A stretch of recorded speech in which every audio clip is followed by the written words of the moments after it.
तो hello 10th standard, welcome back to the crystal concept. और आज इस सेशन के अंदर हम डिस्कस करने वाले हैं 10th स्टैंडर्ड के साइंस का चैप्टर 5 जिसका नाम है हीट। और उसका वन शॉट आईएमपी डिस्कस करेंगे जिसमें हर एक टॉपिक आपका कवर होने वाला है। और एग्जाम प्रिपरेशन में जितना कम समय लग सकता है उतना मैं कोशिश करूंगा आपको वन शॉट आईएमपी के मदद से। तो वन शॉट आईएमपी आप जल्दी से जल्दी प्रैक्टिस कर लेना, पूरे सेशन को देखना।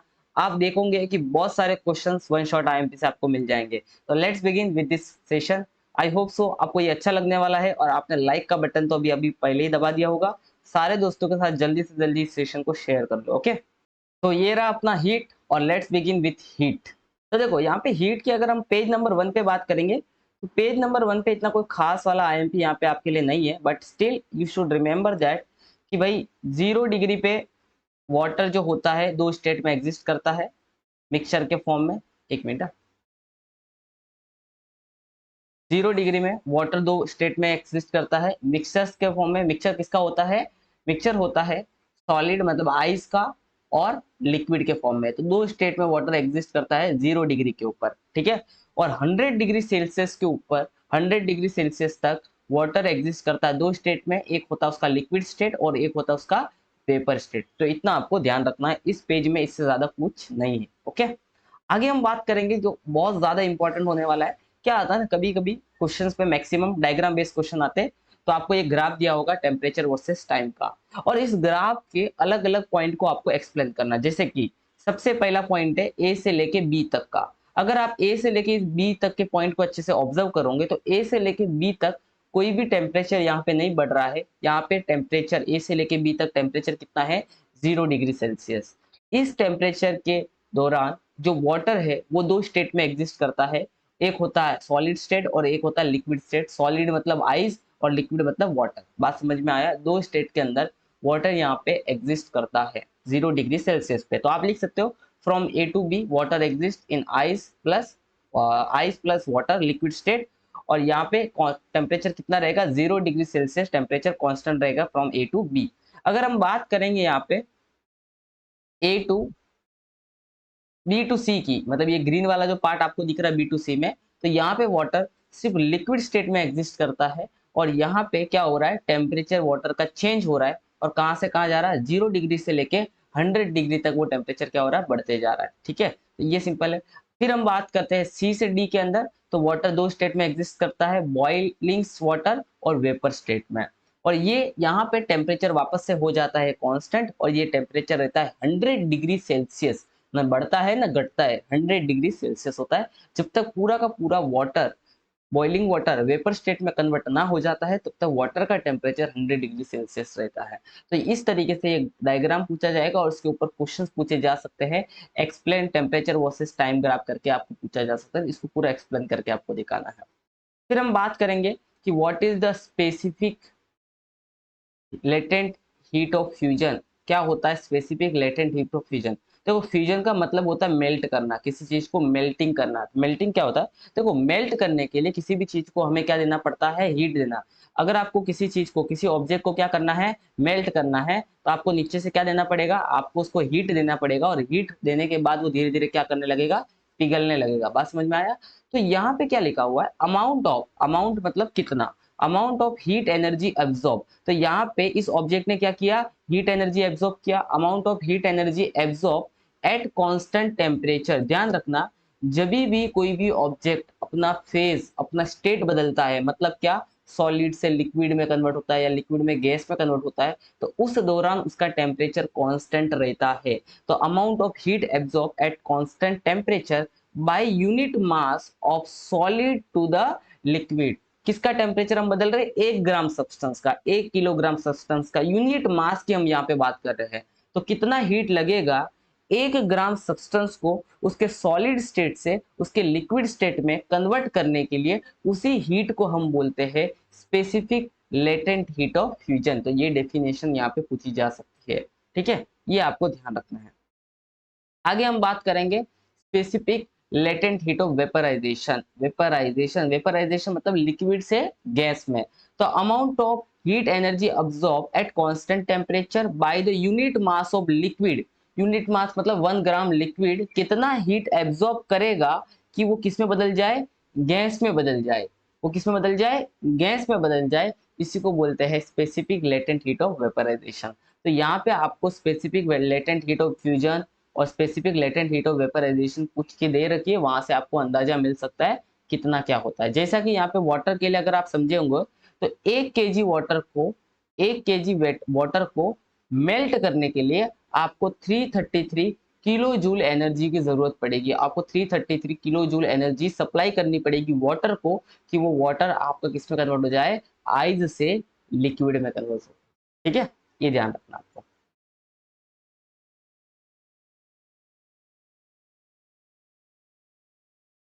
आगे हम बात करेंगे anomalous behaviour of water. This is a very very important topic. क्या होता है एनोमेलस बिहेवियर?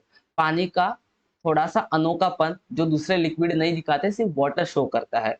क्या होता है वाटर का अनोखापन? क्या होता है आपको पता है कि किसी भी चीज को अगर हम गर्म करते हैं, क्या करते हैं, गर्म करते हैं, उसको आग लगाते हैं, नीचे से आग लगाते हैं, जलाते हैं, तो वो चीज, वो ऑब्जेक्ट, वो सब्सटेंस एक्सपांड होता है, मतलब उसका साइज बढ़ता है। उसका साइज क्या होता है, बढ़ता है। लेकिन पानी के केस में कई हिस्से में थोड़ा सा अलग बिहेवियर है। कौन सा वो हिस्सा है, कौन सा वो टेम्परेचर है? If we heat water from 0 to 4 degree, तो आपको पता है 0 से 4 डिग्री मतलब हम टेम्परेचर बढ़ा रहे, तो हमें क्या लगना चाहिए कि पानी एक्सपांड होना चाहिए, बट ऐसा नहीं होता है। 0 से 4 डिग्री के तरफ जाते समय वाटर कॉन्ट्रैक्ट होता है इंस्टेड ऑफ एक्सपांडिंग। वाटर का वॉल्यूम कम हो जाता है, जहाँ पे बढ़ना चाहिए था, हमें ऐसा लग रहा था बढ़ना चाहिए, बट यहाँ पे वाटर का वॉल्यूम कम हो जाता है 0 से लेके 4 डिग्री तक पहुंचते पहुंचते।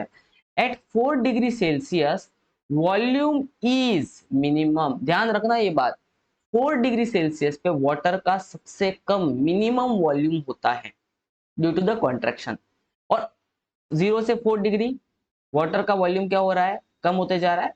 और 4 डिग्री के बाद वापस वाटर का वॉल्यूम क्या होने लगता है, बढ़ने लगता है। It expand at volume increases. Behaviour of water from 0 degree to 4 degree is called the anomalous behaviour of water. इसी को हम वाटर का एनोमेलस बिहेवियर बोलते हैं। और इसी एनोमेलस बिहेवियर के वजह से, इसी अनोखेपन के वजह से बड़े बड़े ग्लेशियर्स के इलाके में फिश जिंदा रह पाती है, क्योंकि आइस, मान लो ये एक बड़ा सा नदी है, नदी तो नहीं बना रहा हूं बट स्टिल अंडरस्टैंड कि आइस बनना, आइस कहाँ पे बनना शुरू होता है, आइस हमेशा ऊपर बनता है और नीचे के इलाके में लिक्विड वाटर प्रेजेंट होता है। दैट्स वाई फिश वहां पे क्या हो सकती है, सरवाइव कर पाती है, इसी एनोमलस बिहेवियर की वजह से। बस ये ध्यान रखना, इसके बारे में पढ़ लेना। ओके, फिर वापस से डायग्राम बेस्ड क्वेश्चन में क्या पूछा जाएगा, ये आपको डायग्राम दिया जाएगा। Explain questions based on the diagram. इस टाइप के questions. Which behaviour of water shown by the diagram. इस डायग्राम की मदद से वाटर के कौन से बिहेवियर के बारे में बात किया है, very good, anomalous behaviour of water के बारे में बात किया है। ठीक है, temperature at volume of the water is minimum. कौन से टेम्परेचर पे वाटर का वॉल्यूम मिनिमम होता है, तो 4 डिग्री सेल्सियस। आपको दिख पा रहा होगा 4 डिग्री पे मिनिमम होता है। मतलब आप ये भी बोल सकते हो कि 4 डिग्री पे वाटर का डेंसिटी मैक्सिमम हो जाएगा।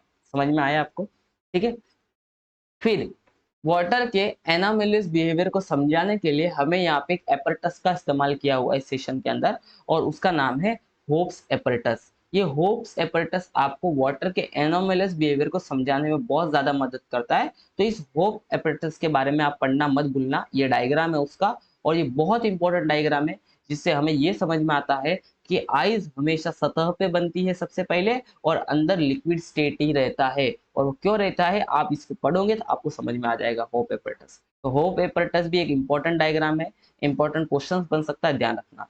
यहाँ पे आपको ये anomalous behaviour of water in the region with cold climate, the aquatic plant and animal can survive even when the atmosphere temperature goes the down 0 degree Celsius.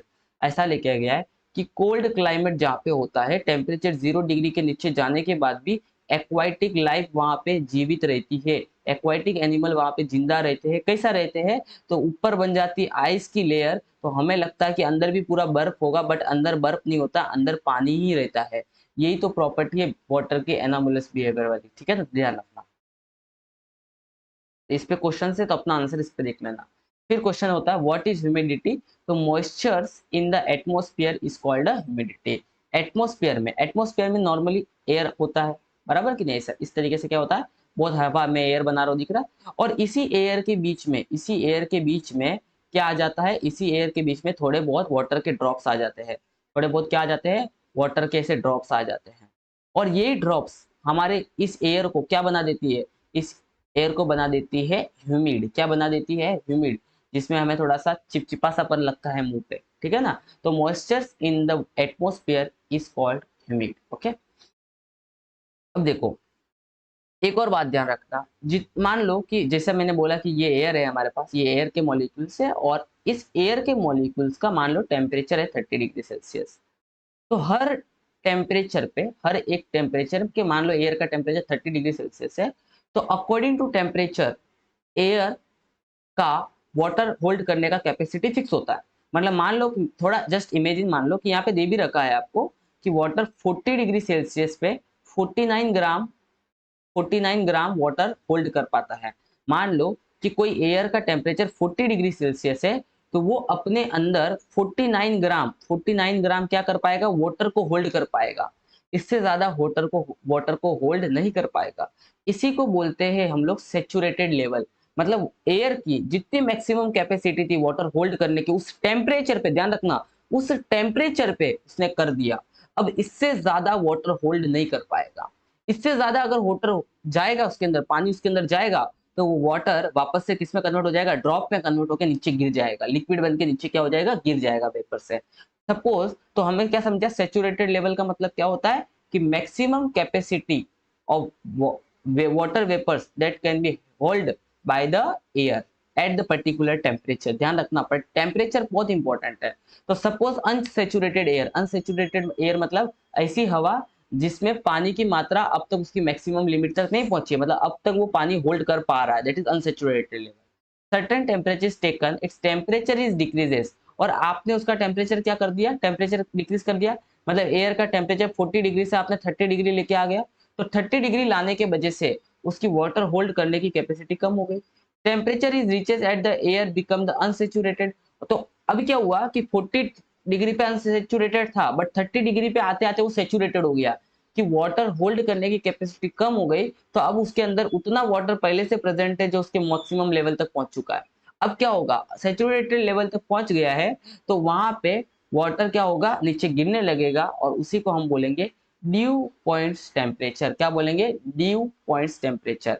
40 degree पे unsaturated था, लेकिन 30 degree पे लाते ही वो सेचुरेटेड बन गया, और उस temperature को बोलते हैं ड्यू पॉइंट्स टेम्परेचर। ठीक है, क्वेश्चन आता है what is the relative humidity. Relative humidity का मतलब होता है actual mass of water vapour content in the air upon mass of vapour needed to make the saturated. उतना मास जो वाटर को क्या बना दे, जो एयर को क्या बना दे, सेचुरेटेड बना दे, वो आपको नीचे लिखना है। और अभी इस समय में कितना वाटर का मास एयर के अंदर प्रेजेंट है वो आपको ऊपर लिखना है। इनटू मल्टीप्लाई 100 करोगे तो आपको मिल जाएगा रिलेटिव ह्यूमिडिटी। समझ में आया।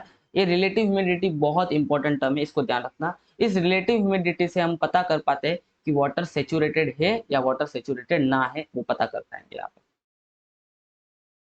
अगर यहाँ पे अगर किसी का भी रिलेटिव ह्यूमिडिटी 100% है, तो उसको हम बोलेंगे ड्यू पॉइंट। ड्यू पॉइंट का मतलब है कि अब वो एयर वाटर होल्ड नहीं कर पाएगा, और जितना भी वाटर एयर के अंदर है वो सब ड्रॉप बन के नीचे गिर जाएगा। ठीक है, relative humidity is more than the 60%। अगर रिलेटिव ह्यूमिडिटी मोर देन 60% है, तो हम बोलेंगे एयर ह्यूमिड है, मतलब एयर में पानी की मात्रा अच्छी खासी है, जो हमें थोड़ा चिपचिपापन फील करवा सकती है।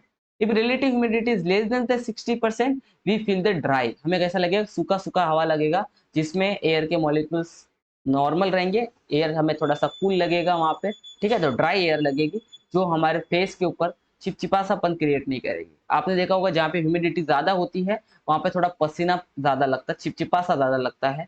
जहाँ पे ह्यूमिडिटी कम होती है, भले वहां का टेम्परेचर कितना भी हो, हमें वहां पे इतना ज्यादा पसीना नहीं लगता। ठीक है, ये ध्यान रखना। यूनिट ऑफ हीट, हीट का ऐसा यूनिट जूल होता है, और हीट का सीजीएस यूनिट होता है कैलोरी, इसके बारे में ध्यान रखना है। और what is the 1 calorie heat, उसका डेफिनेशन ये आप जरूर पढ़ लेना। फिर आता है स्पेसिफिक हीट कैपेसिटी। अब यहाँ पे हमने क्या किया, हमने 3 अलग अलग तरह के आयरन स्फेरिकल बॉल्स लिए। उसमें आयरन का बॉल लिया, कॉपर का बॉल लिया, और लीड का बॉल लिया, और तीनों को पानी में डुबा के रखा जब तक उन तीनों का टेम्परेचर क्या नहीं हो जाए, 100 डिग्री ना हो जाए। अब जैसे तीनों का टेम्परेचर 100 डिग्री हो गया तो हमने उनको क्या कर दिया, वैक्स के ऊपर लाके रख दिया, मोम के ऊपर लाके ऐसा रख दिया। अब आपको पता है कि तीनों गर्म है तो मोम को पिघला के अंदर घुसेंगे। अब यहाँ पे ध्यान रखना, अभी देखो तीनों का टेम्परेचर 100 डिग्री सेल्सियस है, बट हीट होल्ड करने की कैपेसिटी तीनों की अलग अलग है। तीनों ने अलग अलग मात्रा में हीट को होल्ड किया है। तो spares which absorb more heat, water will more heat from the water will gives more heat to the wax। तो जिस पेयर ने ज्यादा हीट वाटर से एब्जॉर्ब किया होगा वो ज्यादा हीट वैक्स को दे पाएगा, और ज्यादा हीट अगर वो वैक्स को देगा तो वो वैक्स के अंदर ज्यादा अंदर तक जा पाएगा। तो आप देख पा रहे हो कि आयरन ने ज्यादा हीट क्या किया है, एब्जॉर्ब किया है, मतलब आयरन वैक्स के अंदर ज्यादा डीप गया, उसके बाद कॉपर और उसके बाद लेड। तो इससे ये समझ में आता है कि आयरन की स्पेसिफिक हीट कैपेसिटी ज्यादा है, आयरन की स्पेसिफिक हीट कैपेसिटी क्या है, ज्यादा है। ठीक है, ये ध्यान रखना। तो स्पेसिफिक हीट कैपेसिटी का डेफिनेशन क्या है, amount of heat energy required raise the temperature by unit mass, raise the temperature of the unit mass by 1 degree Celsius. मतलब क्या, मान लो कि आपने कोई एक 1 ग्राम सब्सटेंस ले लिया, कितना ग्राम सब्सटेंस ले लिया, 1 ग्राम, और इसका टेम्परेचर अभी है 10 डिग्री सेल्सियस, कितना है 10, और इस 10 डिग्री सेल्सियस को बढ़ा के आपको करना है 11 डिग्री सेल्सियस। तो आपने टेम्परेचर कितने से बढ़ाया, 1 डिग्री से, 10 से आप 11 पे आए, मतलब आपने टेम्परेचर कितने से बढ़ाया, 1 डिग्री से। इस 1 डिग्री से टेम्परेचर बढ़ाने के लिए आपको क्या करना पड़ेगा, आपको हीट देना पड़ेगा, और जो आपने हीट सप्लाई किया उसी हीट को हम बोलेंगे specific heat capacity, heat of the substance, heat of the object. तो amount of heat energy required to raise the temperature of unit mass, मतलब 1 ग्राम का, कितने से, 1 डिग्री से, 1 डिग्री से आपको टेम्परेचर बढ़ाना है, उसके लिए आपने जितना हीट दिया उसको बोलते हैं specific heat of water, specific heat of object. ठीक है, स्पेसिफिक हीट ऑफ ऑब्जेक्ट का ऐसा यूनिट होता है जूल पर डिग्री सेल्सियस पर केजी, मतलब इस तरीके से जूल पर डिग्री सेल्सियस केजी, ये होता है उसका यूनिट, ये होता है किसका, स्पेसिफिक हीट का यूनिट। ठीक है, अगर आप वाटर का स्पेसिफिक हीट देखोगे तो वो होता है 1 कैलोरी पर ग्राम डिग्री सेल्सियस। देखो कैलोरी, जूल को कैलोरी भी हम लिख सकते हैं क्योंकि वो सीजीएस यूनिट है, तो हम कैलोरी के फॉर्म में भी यूनिट लिख सकते हैं। तो क्या हो जाएगा, 1 कैलोरी पर ग्राम डिग्री सेल्सियस, ये होता है वाटर का स्पेसिफिक हीट। और वाटर का स्पेसिफिक हीट आपको याद होना चाहिए, बहुत इंपॉर्टेंट है। मतलब क्या कि वाटर का अगर आपको 1 डिग्री से टेम्परेचर बढ़ाना है 1 ग्राम वाटर का, तो आपको 1 कैलोरी हीट उसको देना पड़ेगा, आपको उसको 1 कैलोरी हीट देना पड़ेगा। ठीक है, अब यहाँ पे क्या है, यहाँ पे एक फॉर्मूला, बहुत इंपॉर्टेंट फॉर्मूला है कि मान लो कि किसी ऑब्जेक्ट का स्पेसिफिक हीट सी है, उसका मास m है, और उसका आपको टेम्परेचर डेल्टा टी से बढ़ाना है, तो आपको उसको कितना हीट सप्लाई करना पड़ेगा, तो वो हीट आपको जो सप्लाई करना पड़ेगा वो होगा m इंटू सी इंटू डेल्टा टी, वो मिल जाएगा आपको क्यू। टी का मतलब क्या होता है, 1 डिग्री से 1 ग्राम सब्सटेंस का बढ़ाने के लिए लगने वाली हीट, और उसी को अगर मास और डेल्टा टी से मल्टीप्लाई करता हूं तो आपको टोटल हीट यहाँ पे मिल जाती है। तो ये फॉर्मूला बहुत इंपॉर्टेंट है आपके लिए। फिर हम बात करते हैं, कभी कभी इस टाइप के क्वेश्चंस आते हैं, ये डायग्राम दिया रहेगा और पूछेगा कि heat transfer from where to where, heat कहां से कहां ट्रांसफर होती है, समझने वाली बात है। Heat transfer from the hot object to the cold object, यहाँ पे लिख रखा है, अच्छे से पढ़ना। Which principle do we learn, इस डायग्राम से हमें कौन से प्रिंसिपल को पढ़ने में मदद मिलती है, principle of the heat exchange. कौन सा principle, principle of the heat exchange, बात समझ में आ गया। और principle of the heat exchange के मदद से ही हम किसी भी सब्सटेंस की स्पेसिफिक हीट को फाइंड कर सकते हैं। ध्यान रखना, स्पेसिफिक हीट को फाइंड करने के लिए इसी प्रिंसिपल का हम क्या करते हैं, इस्तेमाल करते हैं। ठीक है, बाद में आता है कैलोरीमीटर, बहुत इंपॉर्टेंट है, इस पे क्वेश्चन पूछे जाते हैं। Heat lost by the substance, substance कितना हीट लॉस्ट करेगा, वो होता है heat gain by the calorimeter plus heat gain by the water. और इस पे न्यूमेरिकल्स पूछे जाते हैं, तो आई होप वो न्यूमेरिकल्स की प्रैक्टिस आप कर लेना। न्यूमेरिकल्स के लिए हम अलग वीडियो बना सकते हैं, जिसके लिए सजेशन आप कमेंट में दे सकते हो कि हाँ जी बनाइए। दूसरी बात हम करेंगे कि हमने बहुत सारे वन शॉट आईएमपी अपलोड कर रखे हैं, हमने व्हाट्सएप का लिंक और टेलीग्राम का लिंक आपको डिस्क्रिप्शन और कमेंट सेक्शन में दे रखा है। तो one shot IMP, previous year questions paper, semester exam, board exam, सारे आपको इस चैनल पे मिलने वाले हैं। अगर आप वीडियो के इस लेवल तक पहुंच चुके हो तो आपको कमेंट में इसका आंसर करके देना है, मतलब मैं समझ जाऊंगा कि आपने वीडियो को एंड तक देखा है। अब बहुत सारी बातें और भी बतानी है, थोड़ा हम एक्सरसाइज के ऊपर भी बात कर लेते हैं। Let's move. न्यूमेरिकल्स की प्रैक्टिस आप जरूर कर लेना एक बार। अगर एक्सरसाइज की हम बात करें तो ये सब डायग्राम के बारे में मैंने आपको बता भी दिया है कैसे क्वेश्चन पूछ जाते हैं। फिर अगर मैं 6 में से बात करूंगा, ये ए वाला और ये सी वाला क्वेश्चन आप जरूर करके जाना। ओके। और यहाँ पे तो देखो इस टाइप के क्वेश्चन भी आते हैं कि पैराग्राफ पूछा रहता है और पैराग्राफ के बेस के ऊपर आपको आंसर राइटिंग करनी है। तो ये तो सिंपल है, आप एक बार रीड जरूर इनको कर लेना, बाकी न्यूमेरिकल्स की प्रैक्टिस आपको करनी है। ये सारे क्वेश्चंस मैंने वन शॉट आईएमपी में कन्वर्ट कर दिया, आपको इनका टेंशन लेना जरूरी नहीं, बस वन शॉट आईएमपी को आपको अच्छे से पढ़ के जाना है और फिर क्वेश्चंस की प्रैक्टिस करनी है। आई होप सो ये सेशन आपको पसंद आया होगा। अगर आपको ये सेशन जरूर अच्छा लगा हो तो जरूर लाइक का बटन दबाना, सब्सक्राइब करना और अपने दोस्तों के साथ शेयर करना। Thank you so much for watching, keep sharing, keep exploring.